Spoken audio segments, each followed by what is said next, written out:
आपण थेट जाऊयात, मुंबईचे उपमहापौर सध्या बोलतात। आमच्या प्रशासनाला आणि पोलीस विभागाला विनंती करेन की आपण याची सर्व गांभीर्य आणि सतर्कता बाळगून महापौर मॅडमला आणि ह्या इमारतीला आपण संरक्षण द्यावं, अशा प्रकारची मी मागणी या ठिकाणी करतोय। पुण्यामध्ये देखील असेच मेल आलेले आहेत, बऱ्याच ठिकाणी आज राज्यभरामध्ये असे मेल आलेत महापौरांना किंवा सरकारी ज्या सगळी पदावरचे लोक आहेत।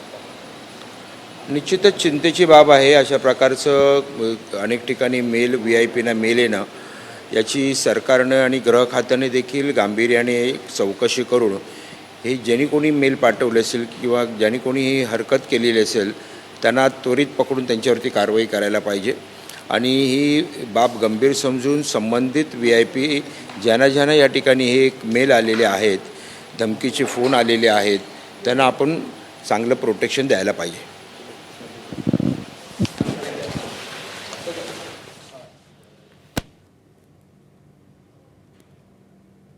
तर उपमहापौरांची ही प्रतिक्रिया आपण पाहिलेली आहे। मुंबई महानगरपालिकेच्या सुरक्षेचा पोलिसांनी तातडीने आढावा घेतलेला आहे।